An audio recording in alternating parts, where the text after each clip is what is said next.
Hi students, ഇന്ന് നമ്മൾ discuss ചെയ്യാൻ പോകുന്ന ടോപ്പിക് സെക്യൂർ ഇലക്ട്രോണിക് ട്രാൻസാക്ഷൻ്റെ കണ്ടിന്യൂഷൻ ആണ്. കഴിഞ്ഞ വീഡിയോയിൽ നമ്മൾ പറഞ്ഞു സെക്യൂർ ഇലക്ട്രോണിക് ട്രാൻസാക്ഷൻ എന്താന്ന് പറഞ്ഞു, അതിന്റെ പാർട്ടിസിപ്പൻസ്, കീ ഫീച്ചേഴ്സ്, ട്രാൻസാക്ഷൻ എങ്ങനെയാണെന്നൊക്കെ നമ്മൾ ഡിസ്കസ് ചെയ്തു. ഇനി ഇവിടെ ഡിസ്കസ് ചെയ്യാൻ പോകുന്നത് വേറൊരു ഇമ്പോർട്ടൻറ്റ് കോൺസെപ്റ്റ് ആണ്, സെറ്റ് ഡ്യുവൽ സിഗ്നേച്ചർ. ഇതിന്റെ കോൺസെപ്റ്റ് എന്ന് പറഞ്ഞു കഴിഞ്ഞാൽ link to message intended for two different receivers. അതായത് രണ്ട് ഡിഫറെന്റ് റിസീവേഴ്സിന് റിസീവ് ചെയ്യേണ്ട രണ്ട് മെസ്സേജസിന് ലിങ്ക് ചെയ്യുന്നതിനെയാണ് നമ്മൾ ഡ്യുവൽ സിഗ്നേച്ചർ എന്ന് പറയുന്നത്. ഇവിടെ നമുക്ക് ഓർഡർ ഇൻഫർമേഷൻ ഉണ്ട്. ഓർഡർ ഇൻഫർമേഷൻ എന്ന് പറയുന്നത് കസ്റ്റമർ ടു മർച്ചന്റ് ആണ്. ദെൻ പേയ്മെന്റ് ഇൻഫർമേഷൻ ഉണ്ട്, അത് കസ്റ്റമർ ടു ബാങ്ക് ആണ്. അതായത് രണ്ട് മെസ്സേജസ് ആണ്, ഒന്ന് മർച്ചന്റിനും ഒന്ന് ബാങ്കിനും കൂടെ സെൻഡ് ചെയ്യുന്ന മെസ്സേജ് ആണ്. ഈ രണ്ട് മെസ്സേജസിനെ ലിങ്ക് ചെയ്യിപ്പിച്ച് ഒറ്റ മെസ്സേജ് ആയിട്ട് സെൻഡ് ചെയ്യുന്നതിനെയാണ് നമ്മൾ ഡ്യുവൽ സിഗ്നേച്ചർ എന്ന് പറയുന്നത്. ഇവിടെ ഇതിന്റെ ഗോൾ എന്ന് പറയുന്നത് limit information to a needed to know basis. അതായത് merchant does not need credit card number. മർച്ചന്റിന് ആവശ്യമായിട്ടുള്ള ഇൻഫർമേഷൻസ് മാത്രം വ്യൂ ചെയ്താൽ മതി. അതായത് മർച്ചന്റിന് ഇവിടെ വ്യൂ ചെയ്യേണ്ടത് ഓർഡർ ഇൻഫർമേഷൻ മാത്രമേ ഉള്ളൂ, അത് വ്യൂ ചെയ്യാം. അതേപോലെ തന്നെ bank does not need detail of customer order. ബാങ്കിന് അതിന്റെ കസ്റ്റമറിന്റെ ഓർഡർ ഇൻഫർമേഷൻസ് ഒന്നും അറിയണ്ട, അതിന് പേയ്മെന്റ് ഇൻഫർമേഷൻസ് മാത്രം അറിഞ്ഞാൽ മതി. അതായത് അവരവർക്ക് ആവശ്യമുള്ള ഇൻഫർമേഷൻസ് മാത്രമേ അവരവർക്ക് റിസീവ് ആവുന്നുള്ളൂ. ഇവിടെ കസ്റ്റമറിന് ഒരു എക്സ്ട്രാ പ്രൊട്ടക്ഷൻസും പ്രൈവസിയും ഒക്കെ കീപ്പ് ചെയ്യുന്നത്. This link is needed to prove that payment intended for this order and not some other one. Correct ഓർഡറിന് തന്നെയായിരിക്കണം പേയ്മെന്റ് ചെയ്യേണ്ടത്. Why dual signature? എന്തുകൊണ്ടാണ് നമ്മൾ ഡ്യുവൽ സിഗ്നേച്ചർ യൂസ് ചെയ്യുന്നത്? Suppose that customer send the merchant two messages, the signed order information, the signed payment information. In addition, the merchant passes the payment information to bank. അതായത് കസ്റ്റമർക്ക് രണ്ട് messages pass ചെയ്യണം, order information pass ചെയ്യണം, payment information pass ചെയ്യണം. ഇതിന് പകരം നമ്മൾ അതിനെ ലിങ്ക് ചെയ്യിപ്പിക്കുക, ഒറ്റ മെസ്സേജസ് ആയിട്ട് പാസ് ചെയ്യണം. ഓർഡർ ഇൻഫർമേഷനും പേയ്മെന്റ് ഇൻഫർമേഷനും ഒറ്റയായിട്ട് ലിങ്ക് ചെയ്യിപ്പിച്ച് നമുക്ക് പാസ് ചെയ്യണം. അതാണെങ്കിൽ കറക്റ്റ് ആയിട്ടുള്ളവർക്ക് റിസീവ് ചെയ്യണം. If the merchant can capture another order information from this customer, the merchant could claim this order goes with the payment information rather than the original. ഇനി എങ്ങനെയാണ് സെറ്റ് ഡ്യുവൽ സിഗ്നേച്ചർ ജനറേറ്റ് ചെയ്യുന്നതെന്നാണ് നമ്മൾ പറയുന്നത്. ഇവിടെ നമുക്ക് രണ്ട് type messages ഉള്ളതെന്ന് പറഞ്ഞു. പേയ്മെന്റ് ഇൻഫർമേഷൻ ഉണ്ട്, ഓർഡർ ഇൻഫർമേഷൻ ഉണ്ട്. പേയ്മെന്റ് ഇൻഫർമേഷനിൽ ഹാഷ് ഫംഗ്ഷൻ അപ്ലൈ ചെയ്യുന്ന സമയത്ത് നമുക്ക് ഒരു payment information message digest generate ആവും. അതുപോലെ തന്നെ ഓർഡർ ഇൻഫർമേഷനിൽ ഹാഷ് ഫംഗ്ഷൻ അപ്ലൈ ചെയ്യുമ്പോൾ നമുക്ക് order information message digest form ചെയ്യും. ദെൻ രണ്ടും കൂടെ കോൺകാറ്റിനേറ്റ് ചെയ്യിക്കും. കോൺകാറ്റിനേറ്റ് ചെയ്തിട്ട് നമ്മൾ അതിന് ഹാഷ് ഫംഗ്ഷൻ എടുക്കുന്ന സമയത്ത് നമുക്ക് പേയ്മെന്റ് ഓർഡർ മെസ്സേജ് ഡൈജസ്റ്റ്, ഇവിടെ രണ്ട് പേയ്മെന്റ് ഇൻഫർമേഷനും ഓർഡർ ഇൻഫർമേഷനും കമ്പൈൻ ആയിട്ടാണ് നമുക്ക് payment order message digest form ആയിരിക്കുന്നത്. ദെൻ അതിൽ നമ്മളൊരു എൻക്രിപ്ഷൻ അപ്ലൈ ചെയ്യും. Using customer's private signature key വെച്ചിട്ടാണ് ഇവിടെ എൻക്രിപ്ഷൻ കൊടുക്കുന്നത്. ഇവിടെ എൻക്രിപ്ഷൻ കൊടുക്കാൻ വേണ്ടി നമ്മൾ RSA അൽഗോരിതാണ് യൂസ് ചെയ്യുന്നത്. ദെൻ ഒരു ഡ്യുവൽ സിഗ്നേച്ചർ ഇവിടെ ഫോം ചെയ്യും. ഇപ്പോൾ ഇവിടെ രണ്ട് മെസ്സേജസ് കമ്പൈൻ ആയി അതിനെ എൻക്രിപ്റ്റ് ചെയ്തിട്ടുള്ള ഫോമിലാണ് ഇപ്പം ഡ്യുവൽ സിഗ്നേച്ചറിൽ ഉള്ളത്. ഇനി നെക്സ്റ്റ് കസ്റ്റമർ പർച്ചേസ് റിക്വസ്റ്റ് എങ്ങനെയാണ് പോകുന്നത് എന്നുള്ളതാണ് പറയുന്നത്. ഇവിടെ കസ്റ്റമർ പർച്ചേസ് റിക്വസ്റ്റില് 3 ടൈപ്പ് ഓഫ് മെസ്സേജസ് ആണ് നമ്മൾ പാസ് ചെയ്യുന്നത്. Purchase related information. Purchase related ഇൻഫർമേഷനിൽ പർച്ചേസ് ഇൻഫർമേഷൻ ഉണ്ട്, ഇത് ഡ്യുവൽ സിഗ്നേച്ചർ. അവിടെ ഡ്യുവൽ സിഗ്നേച്ചറും ഉണ്ട്. അതുപോലെ തന്നെ OIMD. The OIMD is needed for the payment gateway to verify the dual signature. നമ്മൾ മുന്നേ പറഞ്ഞ പോലെ തന്നെ ഈ order information message digest payment ഗേറ്റ്വേക്കാണ് ഡ്യുവൽ സിഗ്നേച്ചറിനെ വെരിഫൈ ചെയ്യാൻ വേണ്ടിയിട്ടാണ് നമ്മൾ യൂസ് ചെയ്യുന്നത്. All these items are encrypted with KS ആയിട്ട് അത് എൻക്രിപ്റ്റ് ചെയ്തിട്ടുണ്ട്. നമ്മൾ അങ്ങനെ ഡിജിറ്റൽ എൻവലപ്പ് ഫോം ചെയ്യും. ഫൈനൽ നമുക്ക് ഇതിന്റെ ഔട്ട്പുട്ട് എന്ന് പറയുന്നത്, അതായത് ഈ പേയ്മെന്റ് ഇൻഫർമേഷനെയും ഡ്യുവൽ സിഗ്നേച്ചറേയും OIMDനെയും നമ്മൾ KS വെച്ച് എൻക്രിപ്റ്റ് ചെയ്ത് ദെൻ അതിന് വീണ്ടും നമ്മളൊരു bank public key exchange key വെച്ചിട്ട് എൻക്രിപ്റ്റ് ചെയ്ത് കഴിഞ്ഞാൽ നമുക്കൊരു ഡിജിറ്റൽ എൻവലപ്പ് ആണ് ഫോം ചെയ്യുന്നത്. That is passed on by merchant to payment gateway. അത് മർച്ചന്റിൽ നിന്ന് പേയ്മെന്റ് ഗേറ്റ്വേയിലോട്ടേക്കാണ് പാസ് ചെയ്യുന്നത്. ഡിജിറ്റൽ എൻവലപ്പ് എന്ന് പറയുന്നത് ഒരു എൻക്രിപ്റ്റഡ് ഫോമിലായിരിക്കും ഉണ്ടാവുക. Then second order related information, അതായത് the order information, the dual signature and payment information message digest. Third information എന്ന് പറയുന്നത് കാർഡ് ഹോൾഡർ സർട്ടിഫിക്കറ്റ്. ഇത്രയാണ് റിക്വസ്റ്റ് മെസ്സേജിലുള്ളത്. ഇത്ര ഇൻഫർമേഷൻ ആണ് മർച്ചന്റിന് റിസീവ് ആവുന്നത്. ദെൻ മർച്ചന്റ് വെരിഫിക്കേഷന് വേണ്ടിയിട്ട് ഈ റിക്വസ്റ്റ് മെസ്സേജ് മർച്ചന്റിലോട്ടേക്ക് പാസ് ചെയ്യും. ഡിജിറ്റൽ എൻവലപ്പ് പാസ് ചെയ്യുന്നത് പേയ്മെന്റ് ഗേറ്റ്വേയിലോട്ടേക്കാണ്.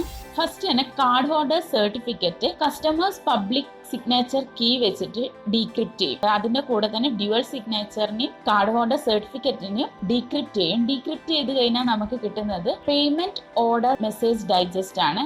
ദെൻ അതുപോലെ തന്നെ ഓർഡർ ഇൻഫർമേഷനിൽ ഹാഷ് ഫംഗ്ഷൻ അപ്ലൈ ചെയ്യുമ്പോൾ നമുക്ക് ഓർഡർ ഇൻഫർമേഷൻ മെസ്സേജ് ഡൈജസ്റ്റ് കിട്ടും.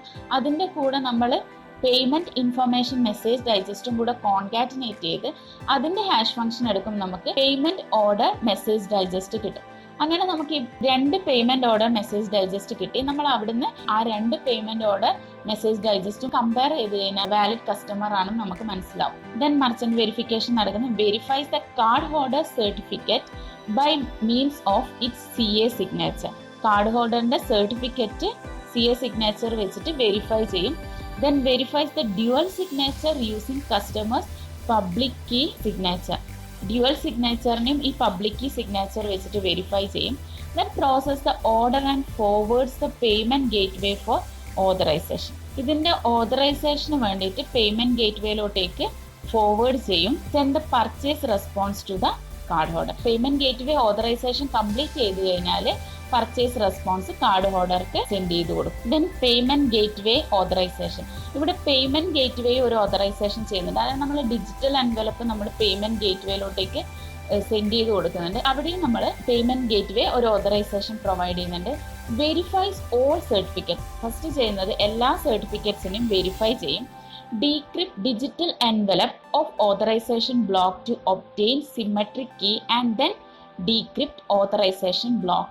അതായത് നമ്മൾ ഡിജിറ്റൽ എൻവലപ്പിനെ ഡീക്രിപ്റ്റ് ചെയ്യും. ദെൻ ഒരു സിമെട്രിക് കീ ഒബ്റ്റെയിൻ ചെയ്യും. Then decrypt the authorization block. Verifies merchant signature on authorization block. മർച്ചന്റിന്റെ സിഗ്നേച്ചർ ഓതറൈസേഷൻ ബ്ലോക്ക് എന്ന് വെരിഫൈ ചെയ്യും. Then decrypt digital envelope of payment block to obtain symmetric key and then decrypt payment block. Payment ബ്ലോക്കിന്റെ key ഇവിടുന്ന് obtain ചെയ്യും. Then payment block decrypt ചെയ്യും. Next step എന്ന് പറയുന്നത് verifies dual signature on payment block. Payment ബ്ലോക്കിലെ dual സിഗ്നേച്ചറിനെ verify ചെയ്യും.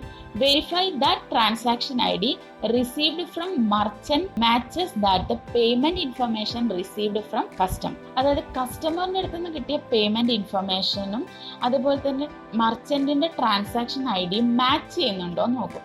എന്നാൽ മാത്രമേ നമുക്ക് പേയ്മെന്റ് കറക്റ്റായിട്ട് ചെയ്യാൻ പറ്റുള്ളൂ. Then request and receives an authorization from issuer. അതായത് ഇഷ്യൂർ എന്ന് പറയുന്നത് കസ്റ്റമറിന്റെ ബാങ്ക് ആണ്. അവിടെ റിക്വസ്റ്റ് ചെയ്യും, അവിടെ നിന്ന് റിസീവ് ചെയ്യും ഓതറൈസേഷൻ. ഇത് വാലിഡ് ആയിട്ടുള്ള കസ്റ്റമർ ആണോ, ഇയാൾക്ക് കറക്റ്റ് ആയിട്ടുള്ള സഫീഷ്യന്റ് എമൗണ്ട് ഇയാളുടെ അക്കൗണ്ടിലുണ്ടോ, അതൊക്കെ കറക്റ്റ് ആയിട്ട് റിസീവ് ചെയ്യും. Last step send authorization response back to merchant. ഇയാൾ കറക്റ്റ് ആയിട്ട് ഓതറൈസേഷൻ ചെയ്ത് കഴിഞ്ഞാൽ ആ ഓതറൈസേഷൻ റെസ്പോൺസ് മർച്ചന്റിലോട്ടേക്ക് പാസ് ചെയ്യും. ദെൻ എങ്ങനെയാണ് പേയ്മെന്റ് ക്യാപ്ചർ ചെയ്യുന്നത് എന്നുള്ളതാണ് പറഞ്ഞത്. Merchant send payment gateway a payment capture request. Payment ഗേറ്റ്വേയിലോട്ടേക്ക് മർച്ചന്റ് ഒരു പേയ്മെന്റ് ക്യാപ്ചർ റിക്വസ്റ്റ് സെൻഡ് ചെയ്യുന്ന സമയത്ത് gateway check request. Gateway request check ചെയ്യും. Then causes fund to be transfer to merchant account. കിട്ടിയ fund മർച്ചന്റിന്റെ അക്കൗണ്ടിലോട്ടേക്ക് ട്രാൻസ്ഫർ ചെയ്യും. Notifies merchant using capture response. അങ്ങനെ മർച്ചന്റിന് ക്യാപ്ചർ ചെയ്യാൻ വേണ്ടി റിക്വസ്റ്റ് ചെയ്തതിന്റെ കറസ്പോണ്ടിങ് റെസ്പോൺസ് റിസീവ് ആവും. ദെൻ ഈ സെറ്റ് നമുക്ക് യൂസ് ചെയ്യുന്നത് കൊണ്ടുള്ള ഓവർ ഹെഡ് ആണ് പറയുന്നത്. Simple purchase transaction. ഇവിടെ 4 messages between customer and merchant. മർച്ചന്റും കസ്റ്റമറും തമ്മിൽ ഒരു 4 മെസ്സേജസ് എങ്കിലും അങ്ങോട്ടും ഇങ്ങോട്ടും പാസ് ചെയ്യണം. 2 message between merchant and payment gateway. അതായത് മർച്ചന്റും പേയ്മെന്റ് ഗേറ്റ്വേയും തമ്മിൽ 2 മെസ്സേജസ് പാസ് ചെയ്യണം. ഒന്ന് പേയ്മെന്റ് ക്യാപ്ചർ ചെയ്യാൻ വേണ്ടിയിട്ട്, ഒന്ന് ഓതറൈസേഷന് വേണ്ടിയിട്ട്. അങ്ങനെ അവർ തമ്മിൽ 2 മെസ്സേജസ്. 6 ഡിജിറ്റൽ സിഗ്നേച്ചർ യൂസ് ചെയ്യുന്നുണ്ട്. 9 RSA encryption or decryption cycle use ചെയ്യുന്നുണ്ട്. 4 DES encryption or decryption cycle use ചെയ്യുന്നുണ്ട്. 4 സർട്ടിഫിക്കറ്റ് വെരിഫിക്കേഷൻ ചെയ്യുന്നുണ്ട്. ദെൻ അതുപോലെ തന്നെ സ്കെയിലിംഗ് ഉണ്ട്. Multiple servers need copies of all certificates. കുറെ സർട്ടിഫിക്കറ്റ്സ് വേണമെന്ന് പറഞ്ഞു. മൾട്ടിപ്പിൾ സെർവേഴ്സിലായിട്ട് ഈ എല്ലാ സർട്ടിഫിക്കറ്റ്സും ആവശ്യമുണ്ട്. ദെൻ ഇതിന്റെ അഡ്വാൻറ്റേജസ് ആണ് പറയുന്നത്. First one, users 1024-bit public key cryptography which renders the intercepted message unreadable. അത് പ്രൈവസി പ്രൊട്ടക്ട് ചെയ്യുന്നുണ്ട്. ആർക്കാണോ കറക്റ്റായിട്ട് റിസീവ് ചെയ്യേണ്ടത് അവർക്ക് മാത്രമേ റിസീവ് ആവുള്ളൂ. ദെൻ ഇൻറ്റഗ്രിറ്റി പ്രൊവൈഡ് ചെയ്യുന്നത് ഓൾട്ടറേഷൻ ഒന്നും ചെയ്യുന്നില്ല. ദെൻ കറക്റ്റായിട്ട് ഓതൻറ്റിക്കേറ്റ് ചെയ്യുന്നുണ്ട്. വാലിഡ് ആയിട്ടുള്ള കസ്റ്റമർ ആണോ, വാലിഡ് ആയിട്ടുള്ള മർച്ചൻ്റ് ആണോ എന്നുള്ളത് ഓതൻറ്റിക്കേറ്റ് ചെയ്യുന്നുണ്ട്. ദെൻ സ്ട്രോങ്ങസ്റ്റ് എൻക്രിപ്ഷൻ ആപ്ലിക്കേഷൻ നമ്മളിവിടെ യൂസ് ചെയ്യുന്നുണ്ട്. ഹാർഡ്വെയർ ഇൻഡിപെൻഡൻ്റ് ആണ്, നമുക്ക് എല്ലാ ഹാർഡ്വെയർസിലും ഇത് യൂസ് ചെയ്യാം. ദെൻ വേൾഡ് വൈഡ് യൂസേജ് ആണ്. Then confidentiality of information. Then next പറഞ്ഞത് ഇതിൻ്റെ ഡിസഡ്വാൻറ്റേജസ് ആണ്. User must have credit card. Credit card ഇല്ലാത്ത യൂസറിന് ഈ സെറ്റ് വെച്ചിട്ട് പർച്ചേസ് ചെയ്യാൻ പറ്റില്ല. It is not cost effective when the payment is small. അത്ര കോസ്റ്റ് എഫക്റ്റീവ് എന്നൊന്നും പറയാൻ പറ്റില്ല. Network effect need to install client software. നമ്മൾ എവിടെ നിന്നാണോ പർച്ചേസ് ചെയ്യുന്നത് അതിന്റെ സോഫ്റ്റ്വെയർ നമ്മൾ ഇൻസ്റ്റാൾ ചെയ്യണം. None of anonymity and it is traceable. നമുക്ക് അത്ര വിശ്വാസം ഉണ്ടെന്നും പറയാൻ പറ്റില്ല. കാരണം നമുക്ക് പർച്ചേസ് ചെയ്ത് കഴിഞ്ഞ് കിട്ടിയാൽ മാത്രമേ നമുക്ക് അതിനെ വിശ്വസിക്കാൻ പറ്റുള്ളൂ. അപ്പം അങ്ങനെയുള്ള കാര്യങ്ങളാണ് ഇതിൻ്റെ ഡിസഡ്വാൻറ്റേജസ് ആയിട്ട് പറയുന്നത്. Okay, thank you for watching.